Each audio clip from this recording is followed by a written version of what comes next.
Well, there is a link between all of them. First, I'd like to address the primary issue of is time travel possible? And of course, that question has a very explicit answer. That answer is yeah. You're doing it We're right now, going so am I, dude. forwards. Yeah, 420 time plays traveling it. forwards all the time. All the time? Yeah, it is. It does get old, doesn't it? Just going forwards in time. Yeah, I've been doing it my whole life, and I'm pretty fucking tired of life. I just no.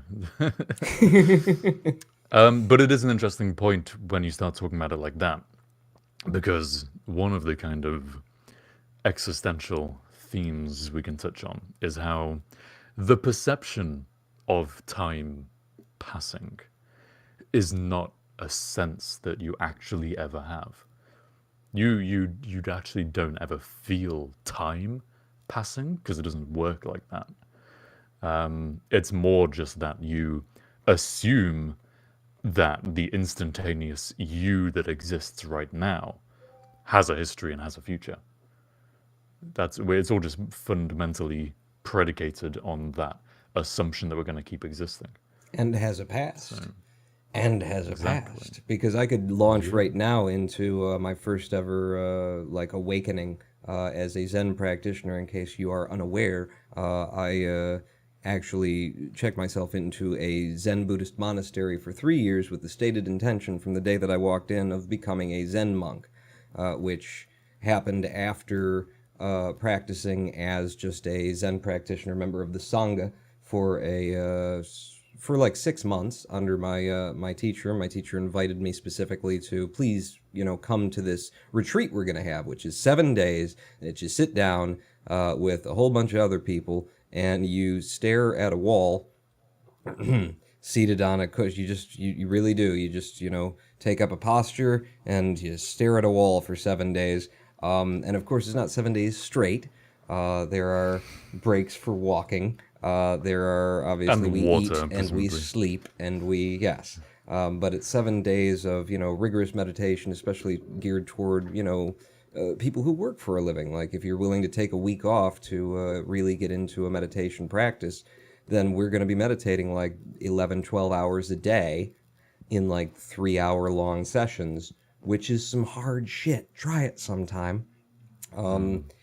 And yeah, my first, I checked into the Zen Center as a monk to practice, saying, I want to live here, I want to be a monk after my first 7 day retreat, because during that retreat, I had a awakening that's commonly referred to as Satori, and it's referred to as a partial awakening, wherein I realized that there is no past self, that there is no past me.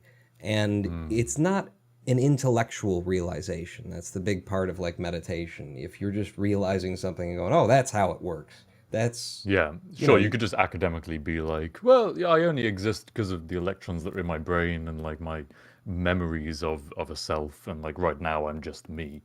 But it's more, what would you say, more emotional, more fundamental. experiential. It's Mm. it's your personal experience of it. It's not just like knowing it. It's not information that you've memorized or that you've learned from someone else or that somebody else has told you. You sit on a mat for 7 days, and sometime, for me, at some point in the middle there, I think around day 4 or 5 or something just broke inside me, and I realized I don't have to be, a continuation of the imagination I have of myself. I am Mm. not behoven to the image that I believe other people around me have of me based on the things that I've done and the places I've been and the things I've said and the opinions I hold and all that kind of stuff. It can all drop in this very moment, and I can be completely and totally free to be Mm. anyone and do anything in this moment. And then I did that. And that's the experiential wisdom of meditation. So when we're It talking is quite about an the idea incredible. of time travel and there's no future and there's no, it's all just a perceptional kind of a thing, there's Mm. also no past self. It's just kind of what you want to believe because it It gives you rigidity in the world. It's an anchor. Uh oh. I thought, oh, Okay, no, you're back. Things we're just good? froze for a second. We're good. Oh no, Robot Half nearly came back. Yeah, he's From episode angry. 1 or 0 or whatever episode it was. Continuation of plot themes. Yeah, the point that there is no past, really. Like, the past only exists in the records we have in our memories and, like, on the record, physical digital records we've made of what happened back then.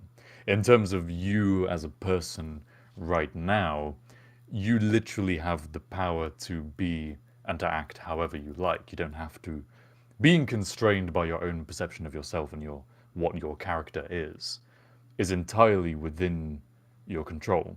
It's just a lot of it is about realizing and deciding that it is in your control. You know?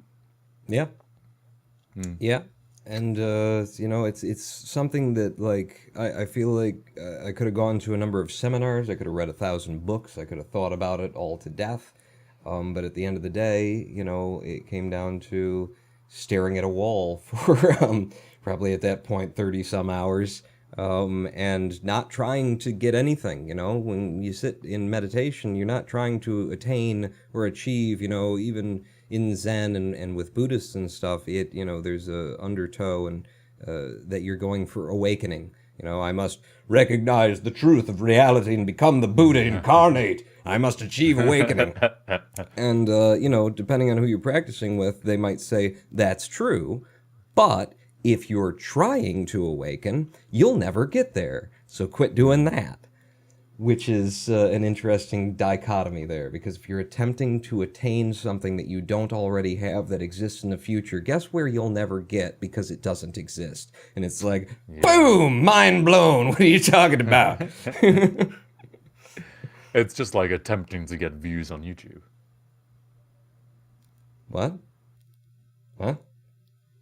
Who does Views on that? YouTube. It'll never happen. But this is all well and good.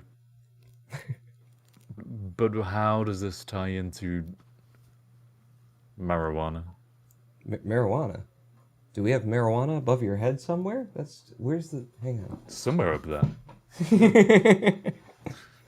Well, this ties into marijuana a little bit in that whenever I smoke a dope, which first I should say that I was never a big smoker. I was never, I was always the guy who just like at parties and stuff, at a college gathering, that kind of thing. Somebody'd have it, and depending on the night and my mood, I'd either be like, nah, I'm cool, or yeah, all right. And honestly, never really enjoyed it that much when I was in younger and in my pre-Zen days. Just not a big like.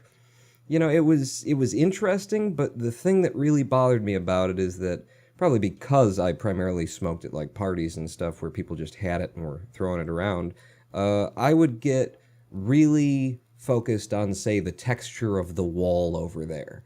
And because I'm seeing all these patterns and all these things in it, and there's just pictures emerging in the texture of it, and it's just like, and I'd just be sitting there just enjoying that, and then some asshole would walk over and like stand in front of me and look down and be like, you all right? And that was just like, fuck off, you're breaking my high, man. Quit trying to bum my trip, bruh.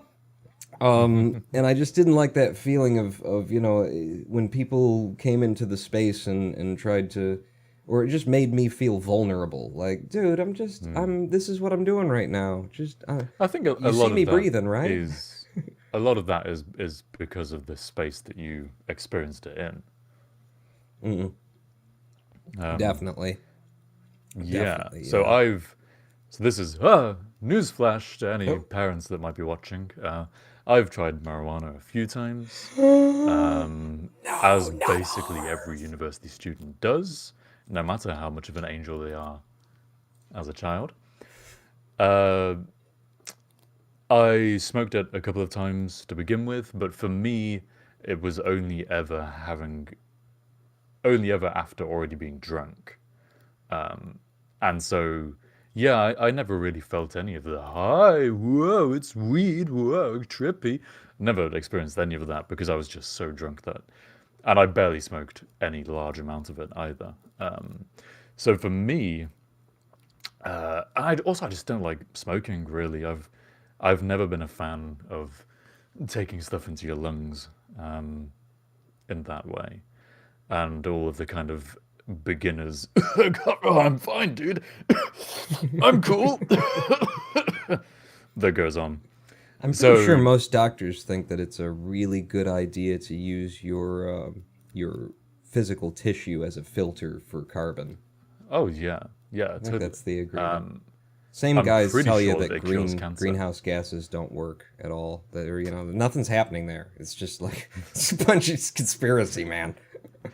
Smoke them up. And by the way, just hairspray, it helps. Yeah, yeah, that too. It all helps. Get your old fridges out.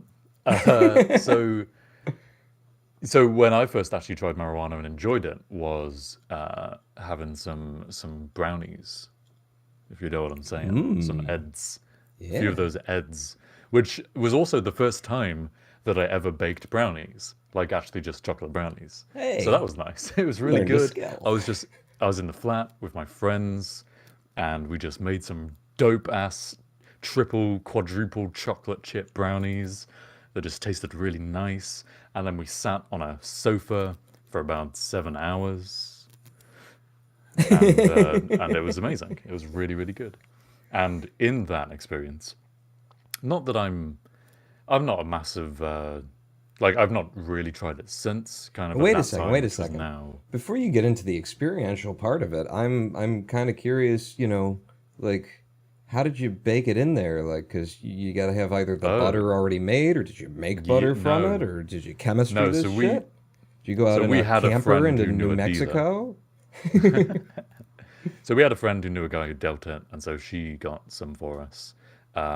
And we basically chopped it really finely and then tried to to get it into as much of Mortar a and kind of pestle. powder as we could. We didn't Okay. have a pestle and mortar or anything. Hmm. And then yeah, can of butter into the butter, Hmm. and just try and make some really strong butter to then bake the brownies with. Not that we're Yeah. like trying, not that I'm like trying to drag out of Harv, like, here's how you make weed brownies. I'm just curious because, I know there's a process involved, and it's like, if you're not a weed guy, and Harv's like, and we made brownies, I'm like, wow, you kind of did go a little bit Walt Good or Full on into the yeah. Walter White on it. It was great to be honest, but yeah, it was that we had all that kind of first time like, oh god, how much are we supposed to use, and so on and so forth. I'm not going to explain any further the exact details of how you should do your weed, but it's always the case. The typical case is like do less than you think. Um, Hmm. I'm not sure we adhered to that, but it was like for me it must have been about perfect. I think any more and I wouldn't have been able to think, and any less and I wouldn't have felt it. And in fact, one of my friends at the time had a bit of a cold and didn't really experience anything. Um, so that's the kind of practical side of the process. You The experientially emotional though, side of the yeah. process ties in exactly with what you mentioned earlier, which is the time dilation. Dilation, dilation, dilation.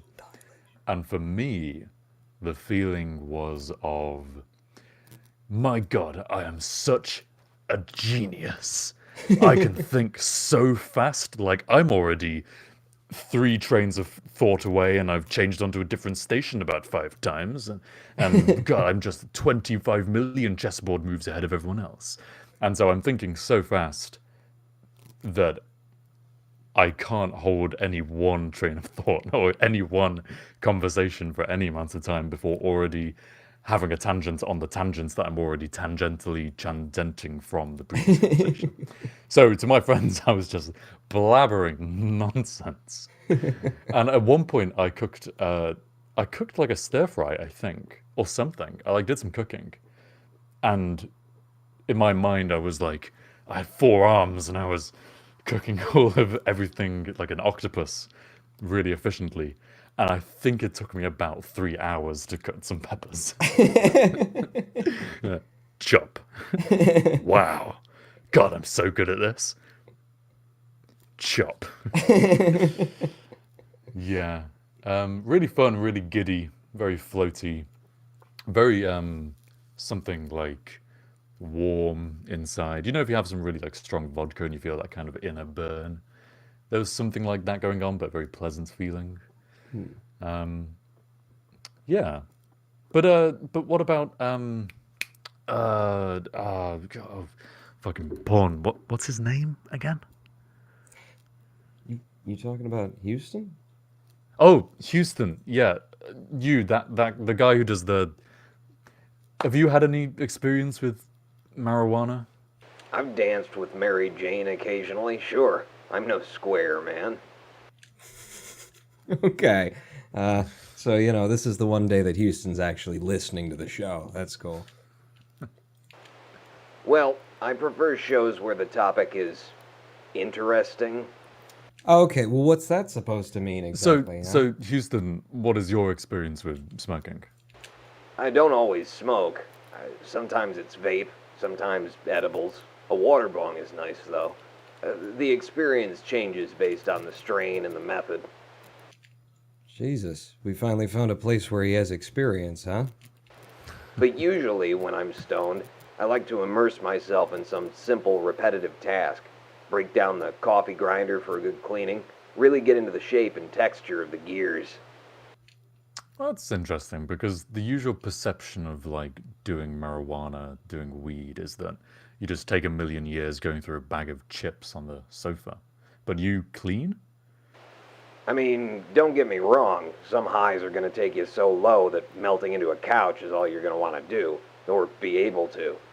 But I prefer a nice indica trip with a mild head high that lets me enjoy simple activities.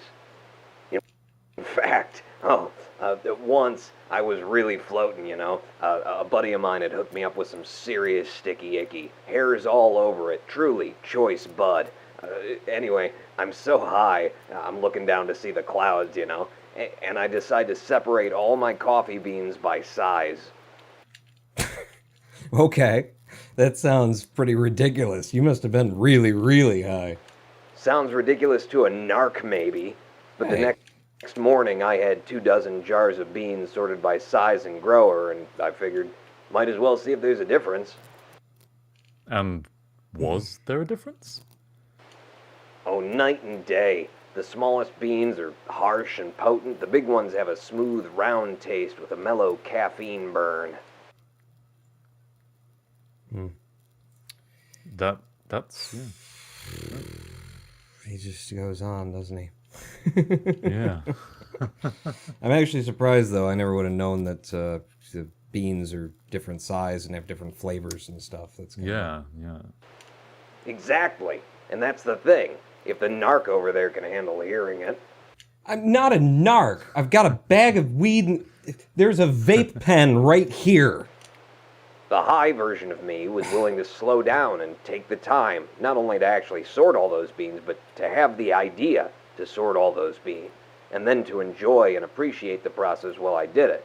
I mean, I've paid entry to theme parks that weren't as entertaining as the night I spent sitting at my dinner table with a magnifying glass, a set of calipers, and a bag full of Java, sorting beans into jars one by one, smelling the rich, earthy smell, feeling the cracks, dimples, and subtle imperfections of the little brown pods rolling between my fingers, the thin layer of oil on each, and the cold, dry sensation of plunging my whole forearm into the bag. Wow. That's a lot. Yeah, that is a lot. That's... Yeah, that is a... Houston, are you high right now? No. I can see the smoke. It's leaking out of the... God, Houston, this is incredibly unprofessional. Why did you hire him? I thought you hired him. No, I thought you hired him. Well, Jesus Christ, let's get the hell out of here before somebody notices that we've been doing this thing. We got a segment to roll, right? This doesn't quite work with the green screen. What? Oh, I'm so high that I'm your phasing shirt. out of this dimension. You switched out of the God. Ronin pawn shirt. Well, then, according to Twitch's policies, it would be entirely appropriate for you to give us a little nipple right now. I think not. How dare you, sir?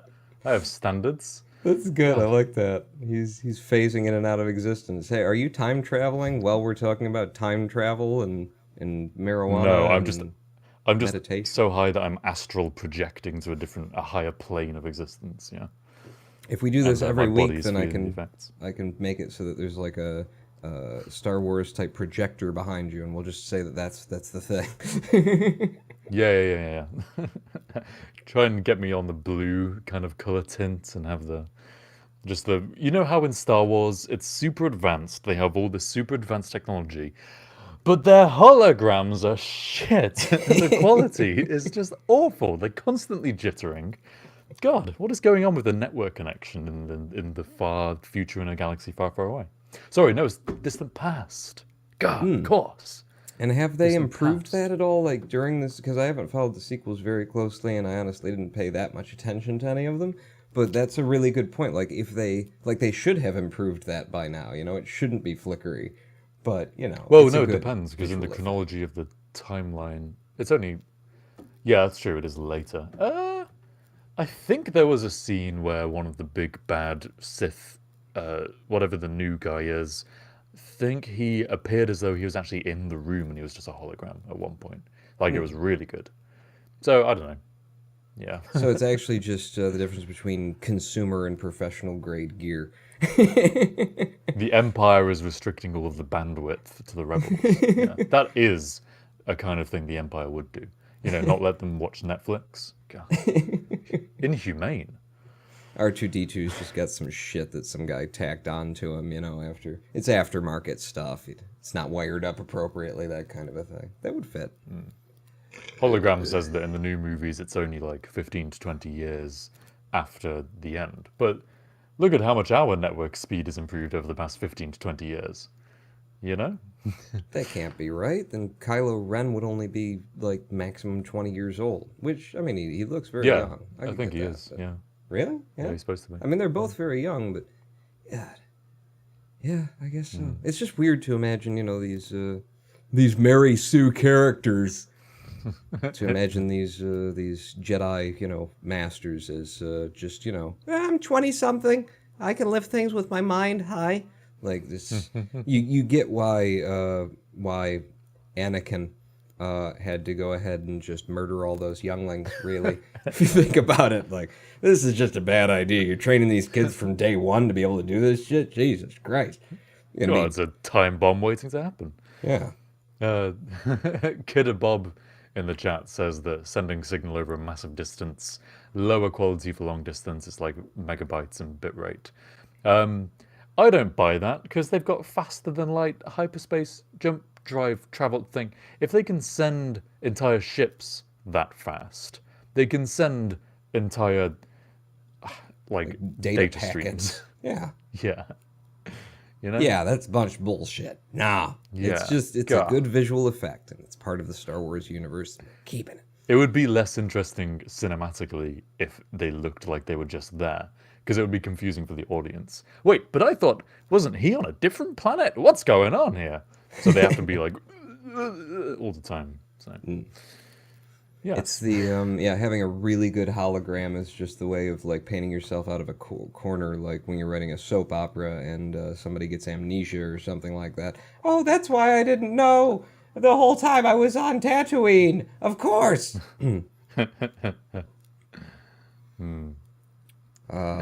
But okay, to bring us back to today's topic, which is kind of a mixture. I mean, the whole time travel thing was just kind of a way of talking about the experience and the effect that that both Harv and I have shared when we have partaken of the Mary Jane. Reefer. There's another good one. Reefer. There's another one for you. Yeah. But, the time travel thing, I mean, it's relevant because I also want to talk to you about meditation. And I'm curious, Harv, if you've ever had any experience with any kind of meditation, formal or otherwise. Yeah, I have. Mindfulness. So, funny story. As tends to happen in universities, basically scientists prey on students for test subjects. And so someone's PhD or someone's dissertation or something was to look into the effects of mindfulness and whether it improves your long-term happiness or something to that effect. So, pretty much on a whim, because they were paying for participants to do the study, I had one weekly guided meditation session. So once a week for I think 3 or 4 weeks. And it was basically just they got in this woman this was her profession, that she would go and do kind of guided meditations and teach you about trying to be more aware, more in the present, and take the time sometimes. Like, the example she used was, while you're doing the dishes, normally a chore, something no one really wants to have to do. If you don't have a dishwasher, you're there scrubbing dishes. But next time you have to do the dishes, just take the time to really appreciate like the feeling and the sensation, and just tune out all life's worries and just focus on the present, the here and the now, and try and appreciate the detail in all of the pots that you're, and so on and so forth. Of the dishes. Yeah, exactly. So taking mundane stuff, taking situations where we're normally completely absent from the present, and normally just letting our minds wander and think about, oh God, I've got so much work to do for tomorrow, or oh, why did that person say that to me today? And just focusing and completely trying to clear the mind and focus on those details and very much in the present. So she would talk for half of the session about stuff like that, and then the other half of the session would be like a Guided 5 to 10 meditation? minute guided meditation, exactly. Which I remember being very, very much a set progression. It was pretty much the same kind of formula each time. It would start with, okay, so if you feel comfortable, close your eyes and make sure that you're sitting in your chair and you're not resting back too much on the back of the seat, just supporting yourself, maybe hands on your lap or on the table, or feet on the floor. And then it would be focus on the breathing. And once she kind of felt like everyone was focusing on the breathing, it would be, and now let your mind turn outwards and just become aware of the sounds and the environment around you, just in your immediate environment. And that was maybe before or after. She would also say, notice how it feels having... Oh, I thought I was doing a good job of getting you into meditation. Notice how it feels having your hands touch the table and your feet feel really just focus on the weight of your feet on the floor. And then into expanding your awareness of your body in space, and then your body in the room, and then your body in the country, and kind of your body in the universe, and that kind of... And eventually, when she felt like everyone was relaxed enough, it would really kind of hit the core point, I feel, which is that you get to that state of kind of almost being half asleep sometimes, but just cognizant and trying to be really relaxed and aware, just letting your kind of thoughts be there. And then to take note of your thoughts as they enter your mind.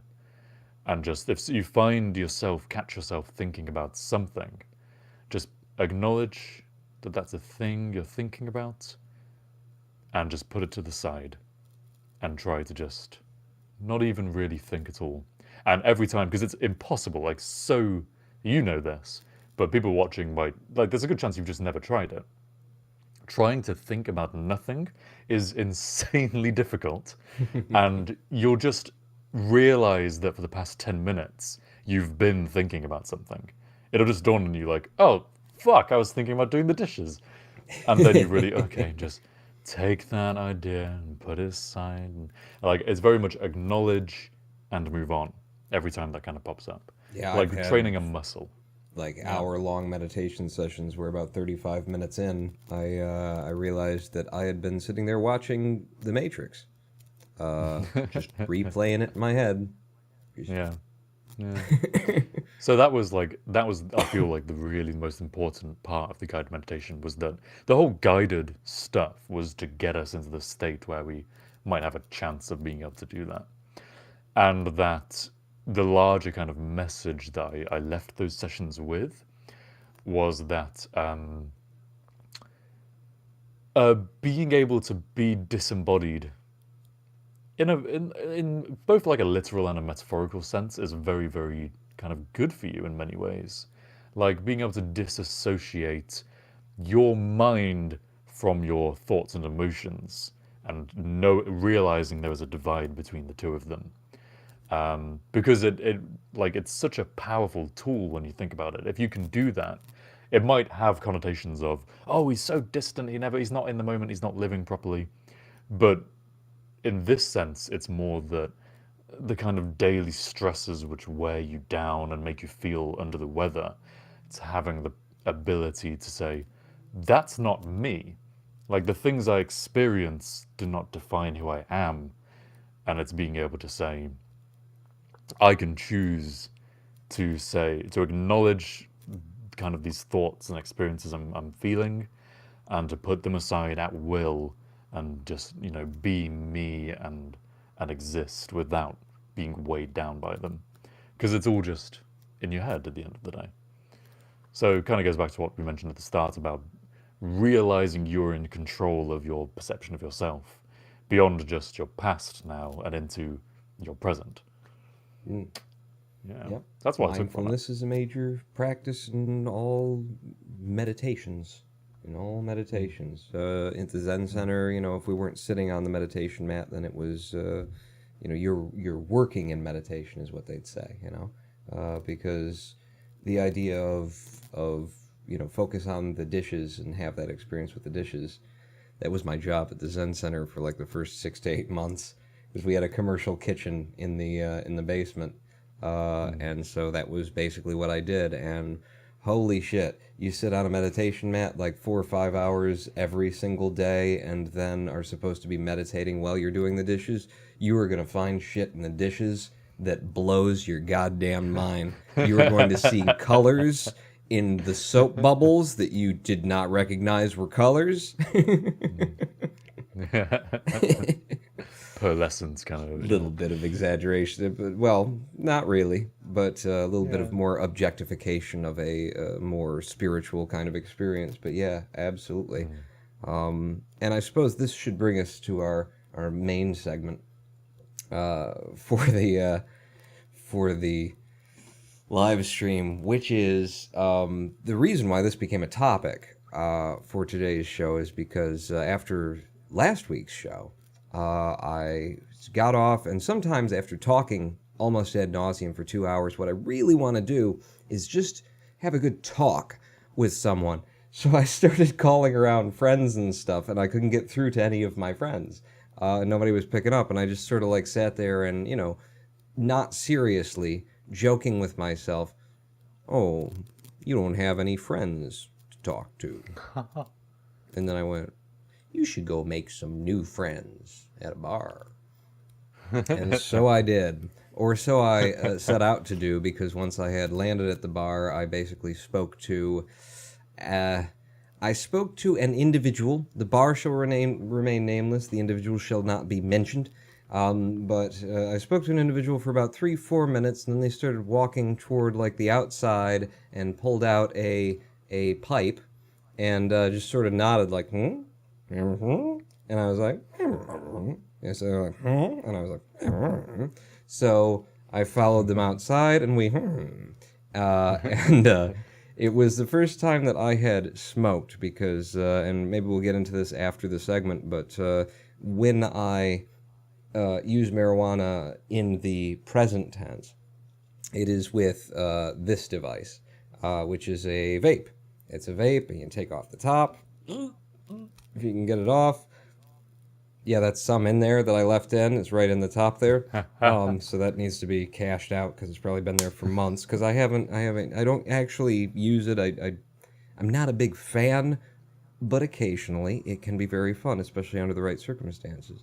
So this was the first time that I've actually smoked like burned leaf in a pipe or That in kush. anything. Yeah, for a long time. So my first drag was like a it was a huge coughing fit. And from experience, I can at least share this one bit of wisdom. If you don't think that anything I say about the nature of reality or Zen or the passage of time is of interest to you today, I can tell you this, and this is a piece of wisdom you should carry with you. If you smoke weed with someone and you inhale and then start coughing, that's probably all of the weed you're going to need for the night, because it hits you Yeah. really hard. If you cough that first hit. Do you know the reason why? No, actually.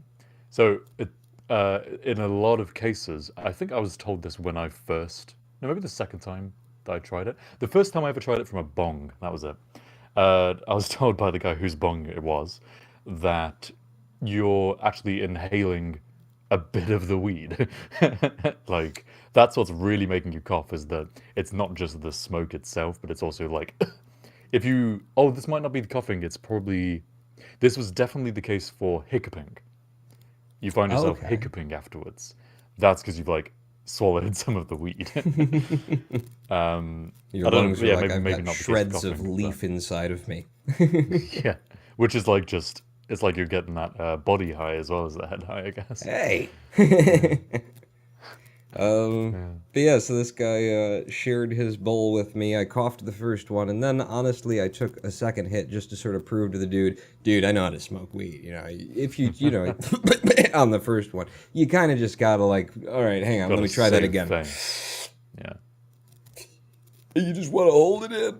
Just hold it in for a little bit until you get really Until uncomfortable. your vision begins to vibrate.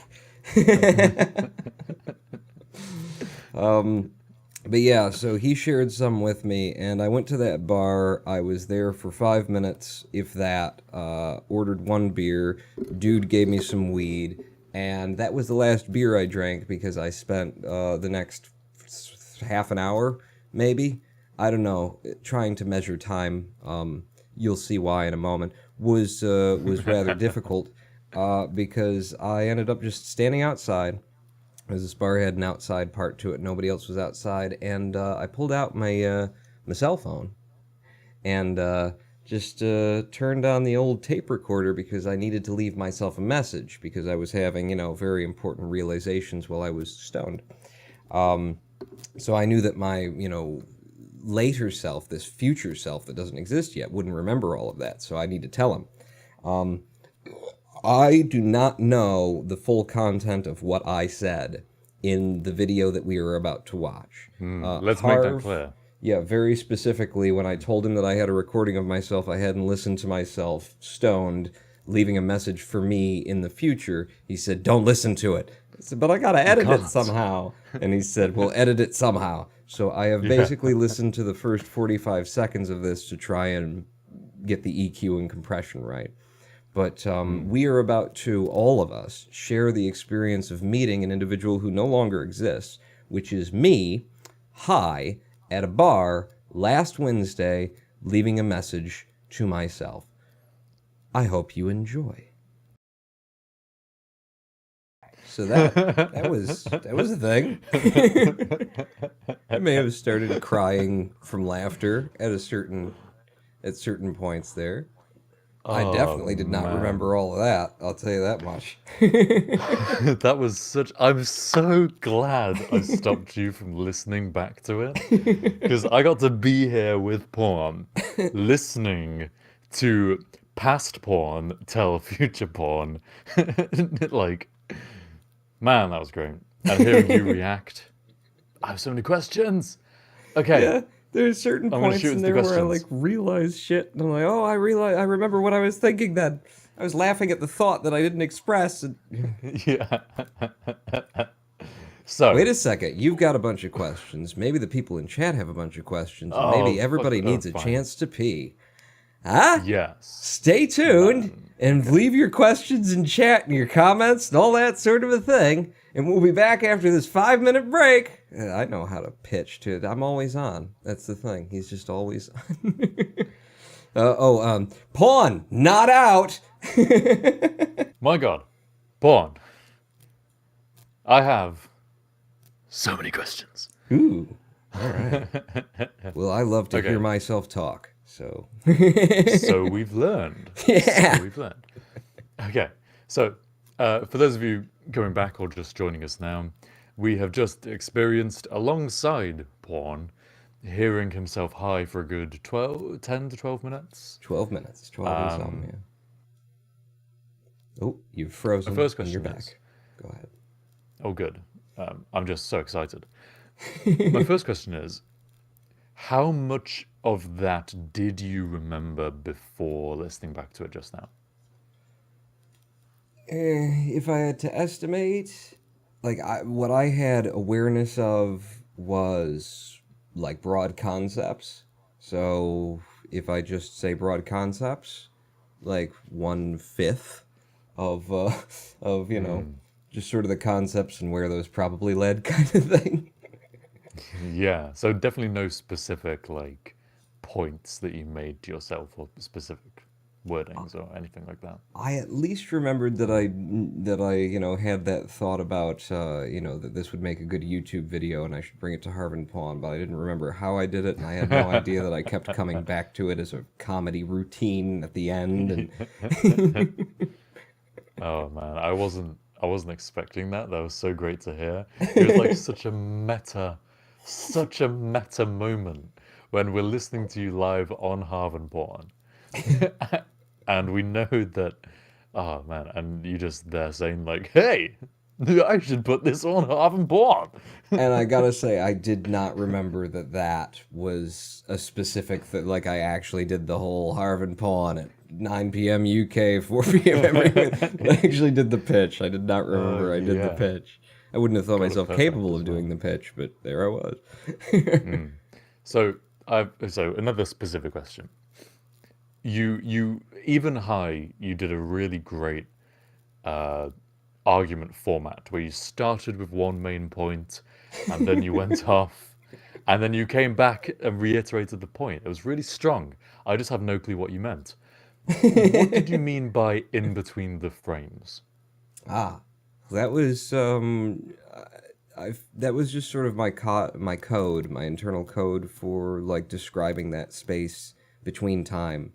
That Right. what I was experiencing was, in fact, I can give you a very detailed description because this part I do recall, was at a certain moment during that, I had a strong visualization. I didn't see anything, it's not LSD, kids, it's weed. But, I had a strong visualization in my mind of myself, of the idea of self, of identity, as being these, like, upside down G's, these very right angled but with smooth curves at the edges, curling in on themselves, little things, and that each like curl was a micro thought, and that I was perceiving time and myself in the micro thoughts, in the space between the usual frames. And so I'm getting to experience this micro thought and then the next micro thought, and I have time enough to like really envelop, really address and smell and taste each single little micro thought. And then from the micro thoughts emerges a like mini thought. So the mini thought being part of the micro thoughts, like it's made of the smaller ones, so it makes a little g of the micro thoughts. And then you got a mini thought, and then you've got like various stages, but then you've got an actual thought. And then ultimately you have like a train of thought, and it's all this, micro to mini to a larger scale to a larger scale. Macro, yeah. Yeah, and so it's like the idea is that when you're not in the space between the frames, when you're perceiving reality the way that I am now, and that probably you are, but I don't know, like your experience, your thoughts, your ideas, your opinions, all of those are happening at this very tiny, minor level that you don't actually experience as thought. And that You just perceive the macro results of those microstructures. they culminate, they build up. And so like, and part of those like thoughts, when I'm saying thoughts, I'm also including experience. When you're in between the frames, those little micro thoughts also include just feeling like the wind against your forearm, just feeling like the little things that you usually gloss right over, but they're there because you're in the space between the frames, because you've got the micro thoughts going on. And so what we perceive right now, and the reason why I can continue having this conversation, not forget what we were talking about when I started talking about it, like I did several times in that recording. Let's get serious. Is because I'm operating on the macro thoughts, and I'm not getting lost in the micro thoughts. I don't have the time to focus on those micro thoughts because I'm not in between the frames. It's quite okay. So there's kind of one overriding like feeling that gave me at certain parts, which was man, this drug, it really is like a portal for so many people into that micro thoughts, let's call it realm, between the frames. Because a lot of like weed stories are like this, where it's like, man, I was so high, I could just like see outside of my own body, and that kind of thing. Which incidentally, it's a portal for many people to kind of get there without maybe following the other most common route, which is meditation to get there, right? And I Yeah. feel like this is where it kind of ties the two topics together, getting into that, really being in the present and perceiving exactly what's going on. But we can delve into that. But my overriding thought was like, man, it's just such a shame that it also induces all this hilarity and like giggling and lack of train of thought, and why you have to sacrifice the macro to get to the micro and to really focus there. And man, I just want to say how funny it was when like you really kind of settled onto this point and you kind of sobered up for a moment and were like, all right, you, me, you in the future, it's time to get serious. And then pause. Fuck, what was I going to get serious about?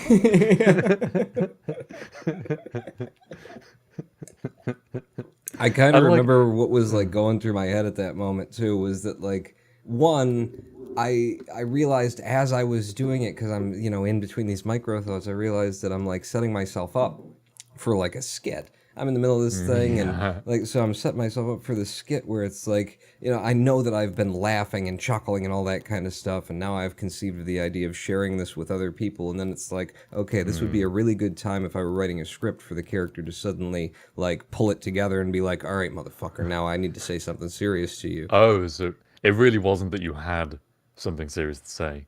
It was that you were playing along with that character I mean, that I you'd don't. already imagined yourself being. I'm a different self at this point, but I kind of feel like once I got there and I was like, I got to the point where it was like, now, let's get serious about this because there's some real shit we need to talk about. I looked and there was precisely no real shit that we had to talk about. And I was like, I don't know. What was I talking about, man? I don't fucking know.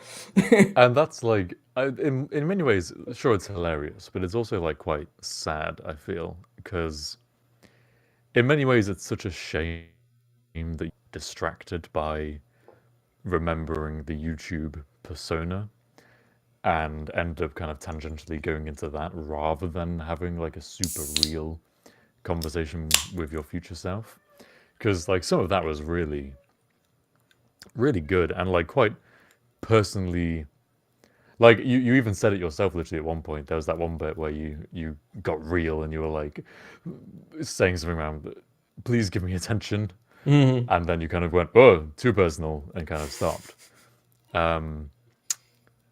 Yeah, you could have really like it might have been a real opportunity and a very surreal experience for you to have your past self really try and like pick apart all your flaws and like obsessions with being valued by how others perceive you and that kind You of know stuff. why I couldn't?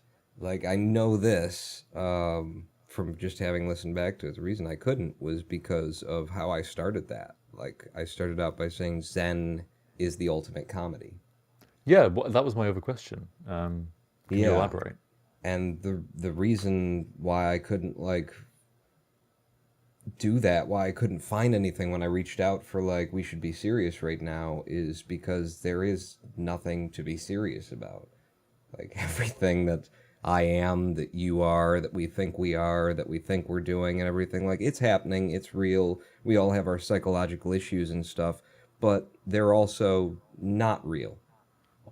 You know, it's an imagination that we have of ourselves, and like knowing that in a very visceral sense and not an intellectual sense while I was in between the frames, so to speak, you know, it was just like whatever it is that you think is the thing that needs addressed, the problem that you have, the problem that, you know, just like it's there, but it's not, you know, it's an imagination. And so everything just becomes hilarious, and it's I You often realize just imagine. how like it's not.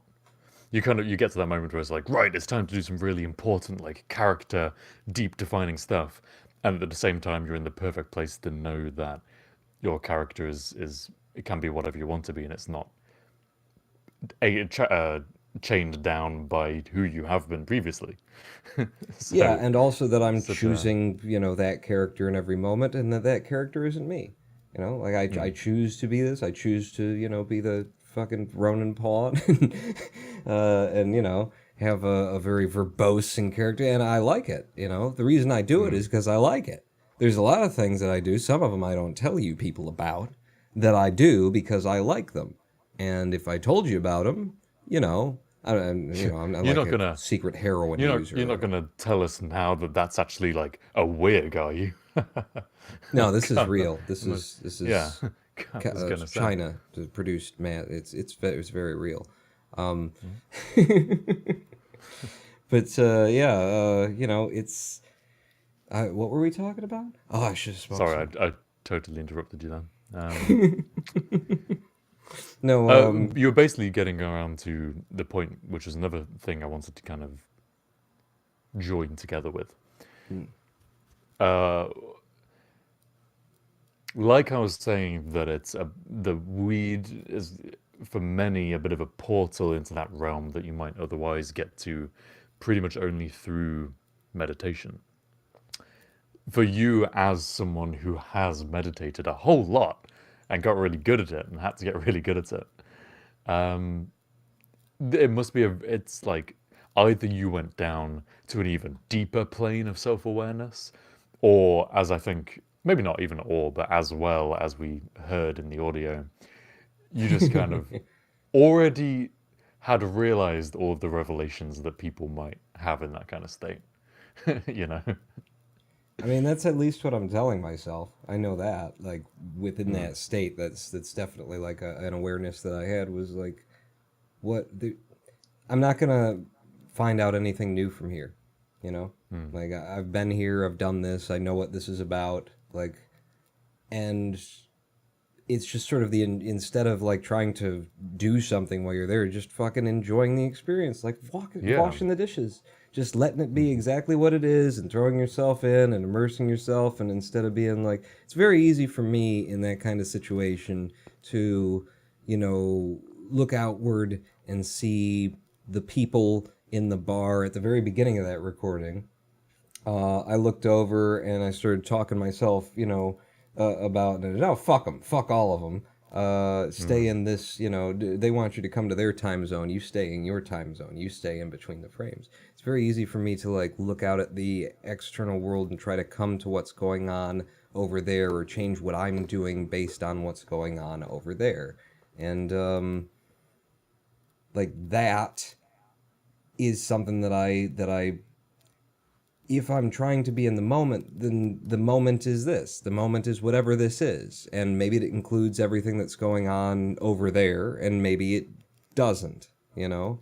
Uh, for me, in particular, like when I am high like that, I don't want to have any interactions with anybody because it's really, really hard for me, like you were saying, to have a Yeah. conversation that carries on.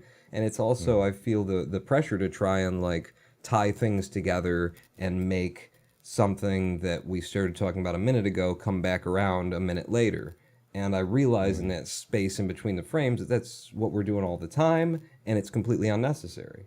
Like I don't need that. You know, you don't need You that. You can, don't need it to yeah. like have connective tissue that goes all the way through, and it's got an arc and a story and a character, and there's development and growth. That's all a story we're telling ourselves.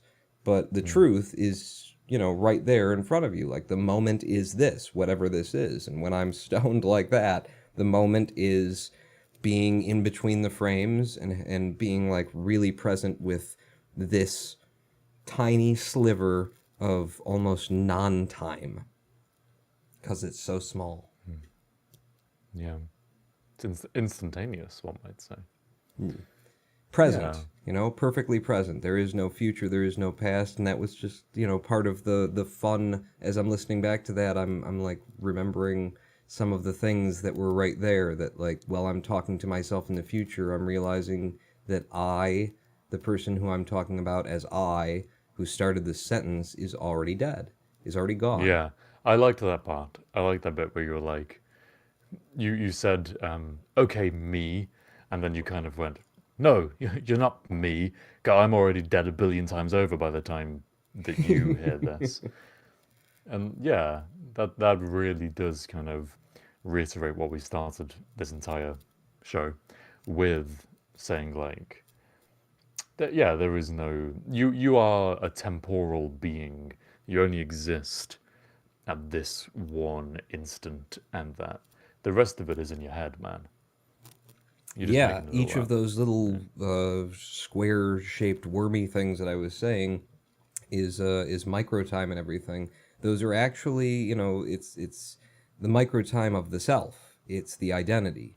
And what you really are is the existing right in this fucking micro time moment, you know? Just right here, right now, this.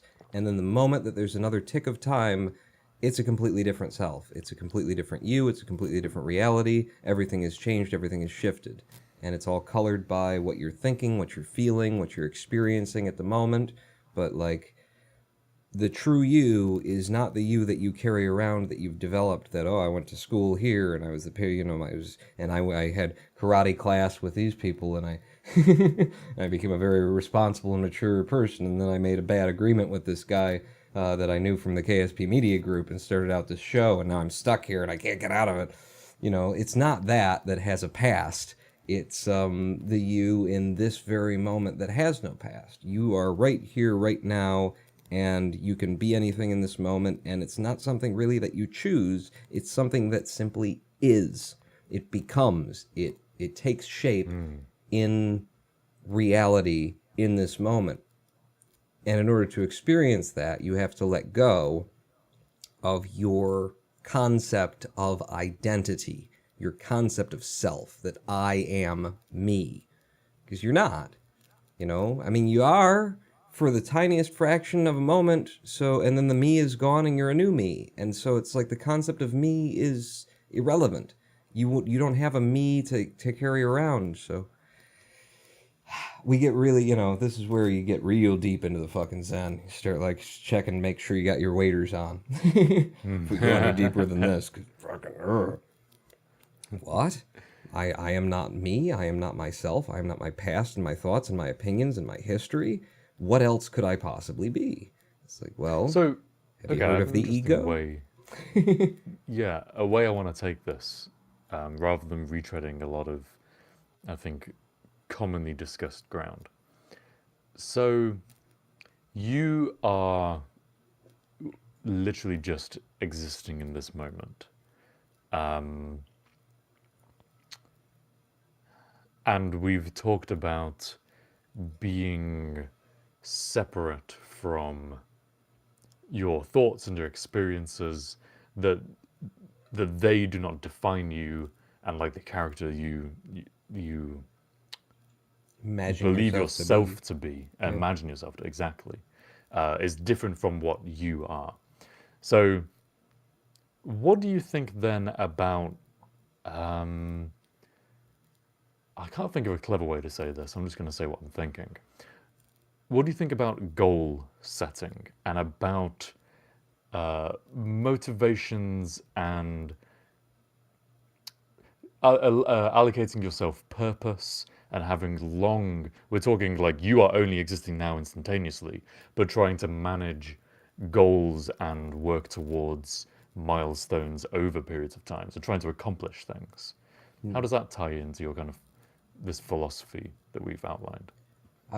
Two things in particular, just trying to be concise in particular. So, one, I'm very familiar with at least the New Testament of the Bible, and one of the very important teachings along these lines is the simple statement, which may actually come from the Old Testament, that we should not say we shall come and go and do this and that. We should say, if God will, then I shall live and come and go and do this or that.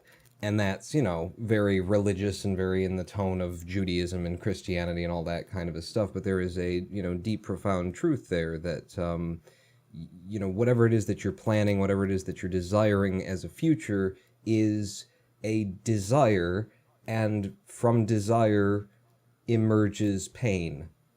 Because now you have a way that you want it to be as opposed to a way that it is. So there's, the way that I see it is there's a balance of that. Because even my Zen teacher said, listen, we all have to sit down and pay our bills and make plans for how we're going to pay our bills and, have plans for the future and everything. But, that's a thing that we do because we are what we are in this moment, because we are human beings in this situation, illusory as you may decide it to be through a meditational practice, or you're really focused on the present moment, that kind of a thing. It is still an illusion that you are in, and so we still have to plan for tomorrow, and we still have to make plans, But the problem emerges when we go from planning for tomorrow and having long-term goals to having true full-on fucking desires that this is where I want to be at this point in my life, and that's where I want to be at that point in my life, and I'm not going to be happy until I get there. Yeah, and that can only lead to pain. That's only going to lead to pain unless or at least 99.99999% of time, it will lead to some form of pain or stress. Because you have defined what it's supposed to be, and the odds of everything in the universe coalescing to exactly what you want it to be when you want it to be, why would you even do that to yourself in the first place? It's like you're torturing yourself to set up those kinds of expectations. Yeah. I have an interesting image just kind of popped into my head there, which is, it's like trying to navigate to a very specific spot in a stream. You're caught in the downward rivers of time, and you're trying to get to that stone there. And getting to that specific stone there is very difficult with the rivers of time flowing the way they are.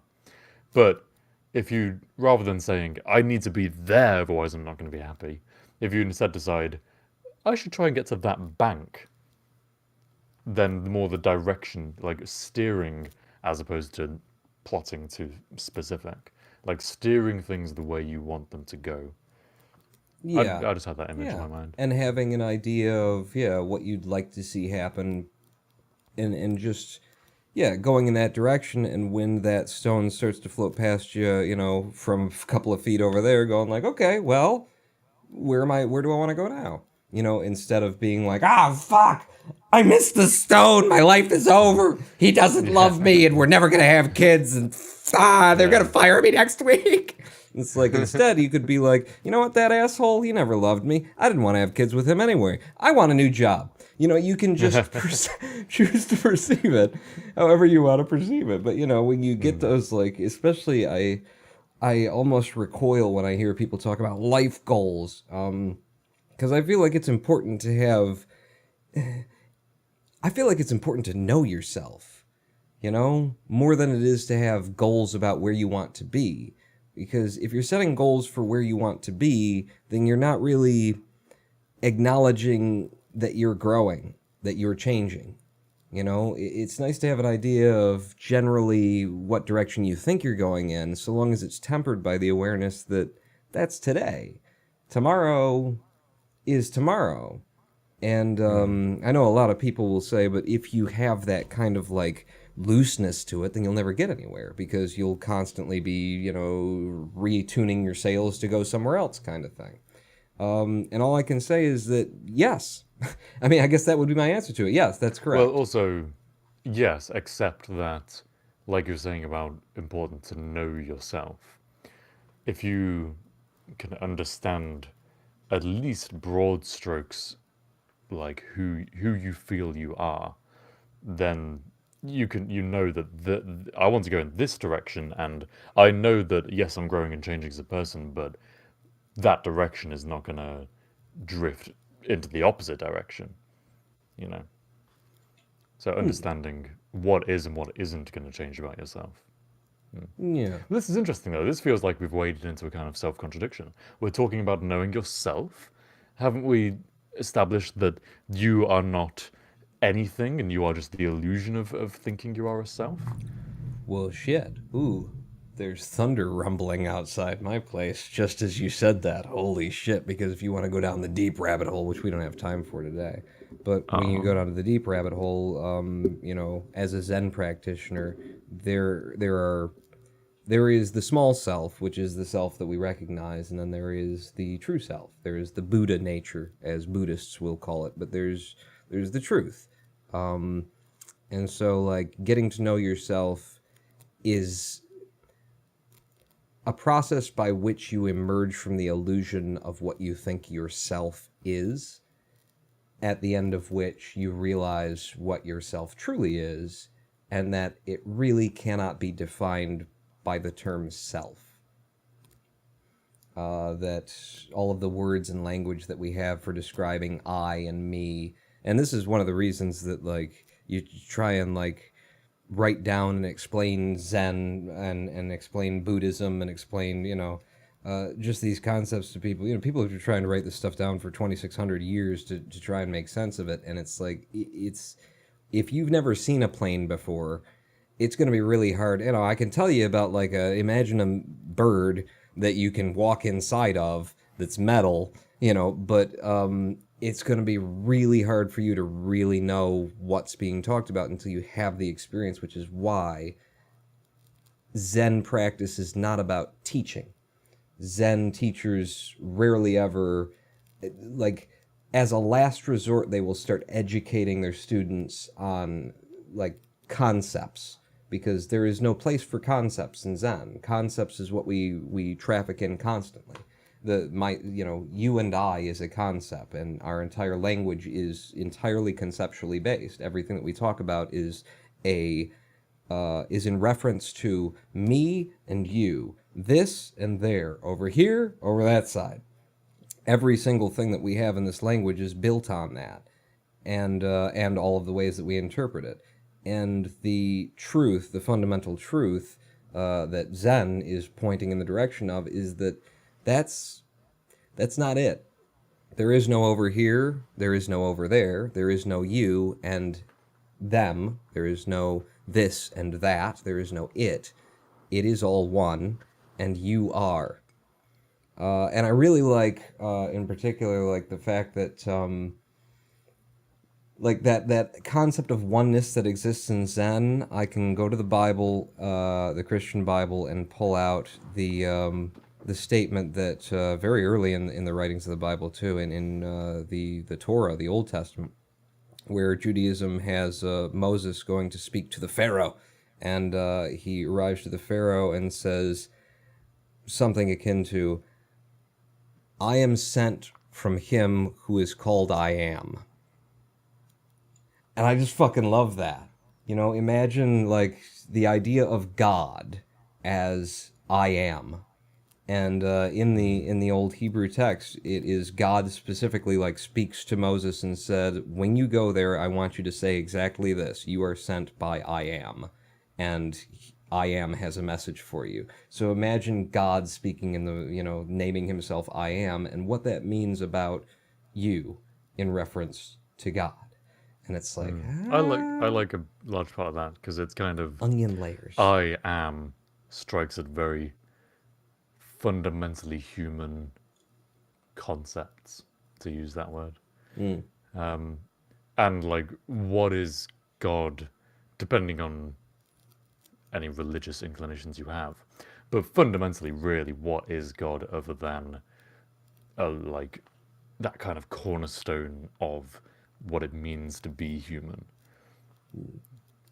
Yeah. Because how many dogs do you catch thinking, God, I am this or I am that? Like, do they think on that kind of? Who knows? It's actually, there's something that I put in the notes here because we've both seen it apparently. You saw it a long time ago, and Noah Craw just linked it to me. But The Quartz gesagt? Kurz gesagt. Kurz gesagt. Or maybe it is Kurz. I don't know. I don't know German. Hang on. Let me just. It's all just concepts, man. Kurz gesagt. Okay, Kurz. Fine. All right. You had to set me up like that, did you? God.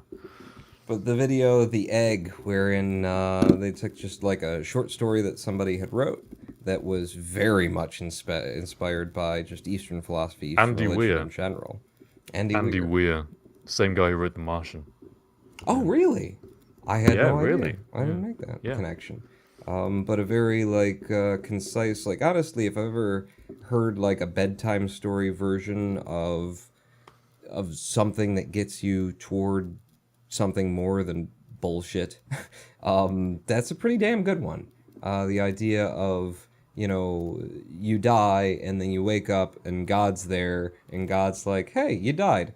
And then like he explains to you that you are in fact like a child of God, and all of the lives that you're leading on Earth are, you're just sort of inhabiting these lives and going through the motions, and you are, you know, enveloping all of the experiences of everyone who's on the planet, and you're growing, that this is your egg in which you know, become, you grow to the point where you can actually be born. Like you are a god in the process of being born, and everything that you experience on Earth, and you will experience all of the possibilities on Earth and be everyone who's ever been on Earth, and everyone in this little, you know, cosmic universe has been created because this universe is your egg, and you will, you know, experience all of this, and then you will emerge and you will be born as a young, you know, child of a god kind of a thing.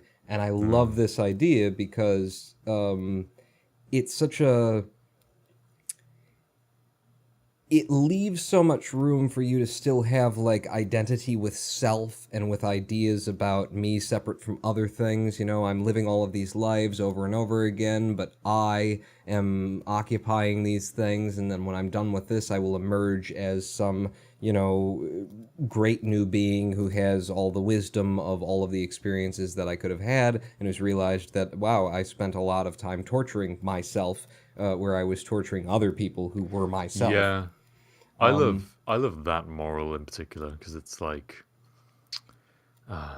wouldn't humanity be so much? Wouldn't humans be so much kinder to themselves and to other people if we really did feel more like we were, like you are I and I am you, and that kind of idea of a collective, like it kind of goes into some very. That idea goes into some interesting ideological kind of places where you're looking at individualism, like the very capitalistic individualist, versus many other, maybe, yeah, I guess socialist, but just like tribal kind of collective mindsets. There's interesting things to explore there. But yeah. Especially with, you know, like the direct connection for me is immediately... love thy neighbor as thyself. And, classic, you know, that's just a classic, like, golden piece of wisdom, and it really does get dismissed along with a whole bunch of other things that are sort of categorized as just homespun, like, obviously. But if you really look at it, it's asking you to care for the person across from you as though you were caring for you. To take every effort and every strain and every, like, you know... pain that you would absorb in the process of doing something that you thought was going to be good for you, but for them. And when you take that to the deepest place, like now you've got what Christianity was meant to be and isn't. what Yeah. the Rabbi Yeshua, known as Jesus Christe, was actually driving at, that they all kind of miss. You know, I have a there's an inverse to love thy neighbor as you love yourself. That Jordan Greed is Peterson. good. No, not an inverse in motivation, just an inverse in direction. Jordan is one of Jordan Peterson's 13. Is it 13 or 11 rules for life? Whatever. One of them is care for yourself as if you were someone that you're responsible for taking care of. He says it in a much nicer way. Which is, I get it's the in premise, completely the though. opposite direction. So it's not about like, yeah, care for your neighbor as though with every effort and every pain you would take care for yourself, but also take care for yourself to such a degree that you would for your child. And I always think about it as being the parent-child relationship, where something so innate, so evolutionary within us that, you know, there's a very few, you hear about them on the news, but very few people really don't care about their children. And parenting is, I'm told, not easy and takes effort to really just make sure that those fragile little humans survive long enough that they can start taking care of themselves. And realizing that you yourself are also just a fragile little human and taking those same pains to value yourself sufficiently. I really like that. Yeah, I you like know that what I message. like most about it is that sort of the inherent manipulation of your own like ego and consciousness that's going Yeah, on yeah, there yeah, yeah. implies that like it's tapping into the implication that when you are caring for someone else, you really put your effort forward. When you are caring for someone who you truly care for, you really fucking make it happen. We played Minecraft is Too Easy. Not you and I, although we did, but just on my live stream recently. And, you know, I was thinking about that because I realized, like, those of us who get together on the server will run out and we're like it's unstated and it's implicit and it's just there that we're all, you know, there's a In it guild together. mentality. Yeah, and so like when I actually while I was watching back some of what you and I recorded of Might, which will be probably coming to Harvard Pawn eventually, I was just noting that like in you know what I was doing, like I could see the moment at which I like immediately snapped. Like I went from like I wasn't thinking about it to snapping on to okay, there's two of us now, and we both need things. And so like I rush into the world and I immediately start hitting grass in order to get seeds because we need to eat seeds, and Minecraft is too easy or else we won't survive. And then like I take two pieces of grass, and in that time I've already thought Harv is right behind me, he needs grass too, and so I immediately like dart off to the left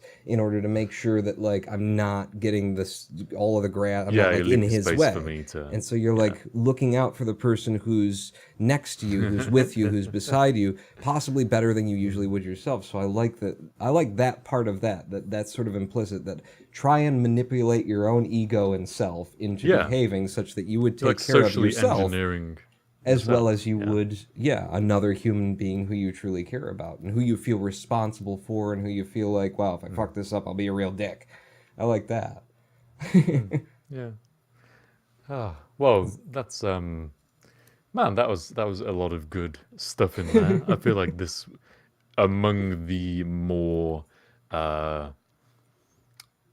introspective streams that we've done so far. We do, I think, have one more segment, right? Maybe? Yes? No? There could be something about, oh yeah, that's right. Oh my god, how did I forget? After all this time, after all these years, after all these just so many people waiting, so many letters received just demanding. In fact, we'd like to thank you for the thousands who protested and signed the documents on the petition site. Well, there genuinely have been thousands of comments, like, requesting this. There have been. Absolutely. We finally did it for you. You know, it took us a while to get around to it, but we've got it there. Ladies and gentlemen, boys and girls, I present to you Harv returns to KSP. There it is. Welcome. You've been waiting for a long time. He finally did it. Harv returned to KSP. The man, the myth, the Finally legend. went and did it. Yeah. Man. Although not a man, not a myth, not a legend, because of course the self is an imagination of the... Naturally. And we got some pretty good comments from you guys during the stream. Not to kick off onto a whole nother kind of talk about what we've been deliberating over for the past 2 hours. But I particularly liked one from Tedfordshire, or Tedfordshire. This goes back to the Worcestershire discussion we had previously. Tedfordshire says, "You are more similar to other people living today." In fact, he says it right here, actually, on the wide. More similar to other people living today than you are to your past or future self. I would say, yeah, maybe. In some senses of the word. But maybe not in reality. I don't know. Depends on how past or future you're looking. There is no past or future self. There is only this moment. There is only present, etc., etc., etc. But yeah, no, I've been, I just want to say that I feel like, you know, and Jorgi, I see you there, and Rex, thanks for turning out for this, and I know that you, like, came and went, and then, like, I've been watching chat, I've been reading chat, you guys have been making me laugh, like, when I got to read it back during the segments and everything, and I'm sorry that we didn't interact as much, but, you know, when you're talking about the nature of existence and the illusion of reality and stuff, you kind of get sidetracked. But you have all made me laugh and smile at some point throughout this live stream. So Yeah. thank you very much for that. Yeah, thank you to everyone who sticks around with us. And well, because these streams are for us primarily, you know, we just want to have a reason to film ourselves talking. So we appreciate you engaging with that and being around to discuss these topics with us.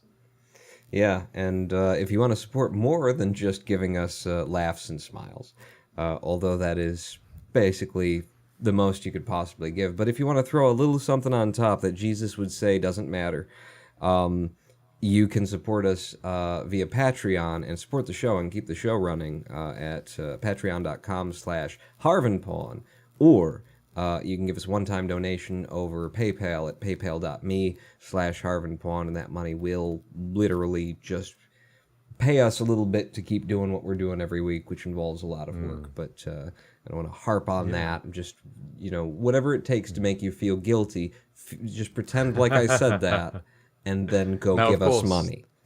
Of course, one-time donations are all well and good, but wouldn't it be nice if there was just like, wouldn't it be great if Twitch had some sort of system for enabling those kind of one-off donations, like within the chat or something? Like that would be, I feel like I've really hit on quite a good idea that they should really let us use. So we have some good news, which is that I've been hard at work. Now, you all have figured out by now that Ronin Porn does all of the directing and the studio What? producing. And What? Sorry, Houston does some, whatever. And like running segments and preparing scripts and does all that stuff. For the past few days, I've been live streaming on this channel for about 5 minutes at a time, basically just singing or brushing my teeth. Or I really not love saying the anything at brushing all. your teeth skit. It's one of my favorites. All of that in order to allow us today, maybe several minutes ago, to finally reach affiliate status. Yes, we are subbable, we are cheerable as of the next live stream, and we are going to look into the various and myriad ways to take what is happening on the screen and involve it in some way with your subs and your cheers. So, thank you all very so much. for supporting and just the followers. We needed so many followers, we needed so many this and that and the We had other a quota things. to meet. Yeah. So thank you for supporting us to this point. We hope that you'll be back next week, wherein, you know, you'll be able to throw money directly at our faces live, and we'll have nothing that we can possibly do but go, oh, thanks. that kind of a thing. That's going to be happening soon. It's gonna be nice. Yeah. All right. Well, thank you very much for watching, ladies and gentlemen. Thank you, Porn, for taking the risk on us today. Who knows what you might have said in that thing, but you took the risk and didn't listen to it first. And God, was it an experience to remember. And yeah, awesome one today. Loved it. Well, and thank you for changing shirts 3 times during this. What can I say? I go to the effort, okay? God. And to all of you out there, from all of us here at Harvin Pawn, remember, the light at the end of the tunnel might just be you. We'll see you next time. Have porn, have porn, have and porn and have and porn and have and porn and have and porn and have and porn and have and porn. Have and porn.